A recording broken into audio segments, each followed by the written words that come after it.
নমস্কার বন্ধুরা, কেমন আছো সবাই? দৈনিক কথা বলির নতুন একটি ব্লগে সবাইকে জানাই অনেক অনেক ওয়েলকাম।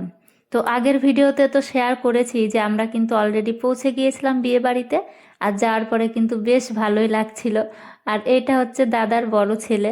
তো তারপরে আমরা বসে গিয়েছিলাম খেতে, দুপুরের কিন্তু খাওয়া কমপ্লিট করে তারপরে চলে গিয়েছিলাম ছাদে। সেখানেই হচ্ছিল বিআই মশাইয়ের আর কি স্নান করানোর আগে যে নিয়মগুলো থাকে, তো সেইগুলোই করছিল পুরোহিত মশাই।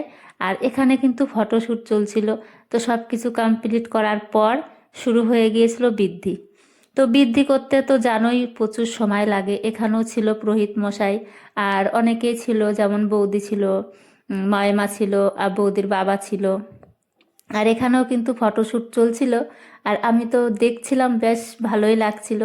তো এইটা হচ্ছে বৌদির বাবা মিষ্টি দই আর কি খাওয়ালো, যে নিয়মগুলো থাকে সেইগুলোই আর কি করছিল। আর এই বৃদ্ধির শেষে কিন্তু সমস্ত বয়স্ক ব্যক্তিরা আর কি মেয়েকে আশীর্বাদ করতে যাওয়ার আগে আর কি বৃদ্ধিটা চলছিল। তবে বয়স্ক ব্যক্তিরাই কিন্তু গিয়েছিল আর কি মেয়েকে আশীর্বাদ করতে। তো তার আগেই কিন্তু বৃদ্ধিটা আর কি কমপ্লিট করতে হবে। তো তারপরে এই যে দেখো, ছলনা তলাতে কিছু নিয়ম থাকে সেইগুলোই করছিল। আর এই যে সমস্ত বয়স্ক ব্যক্তিরা কিন্তু একদম রেডি, তত্ত্ব হাতে নিয়ে, বেশ ভালোই লাগছিল।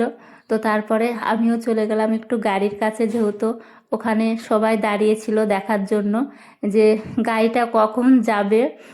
দেখতে খুব ভালোই লাগছিল। আর এই যে এখানে মাইমা আর কি গাড়িতে পুজো করলো। তো যাই হোক, একটা শুভ কাজের আগে গাড়িতে পুজো করে নেওয়াটাই ভালো, তাই না বলো? তো এই যে দেখো, সবাই দাঁড়িয়েছিল, তো খুবই সুন্দর লাগছিল। ব্যাস তারপরে কিন্তু একে একে সবাই উঠে পড়লো গাড়িতে। তো কেমন লাগলো ভিডিওটা জানিও। সবাই ভালো থেকো, টাটা।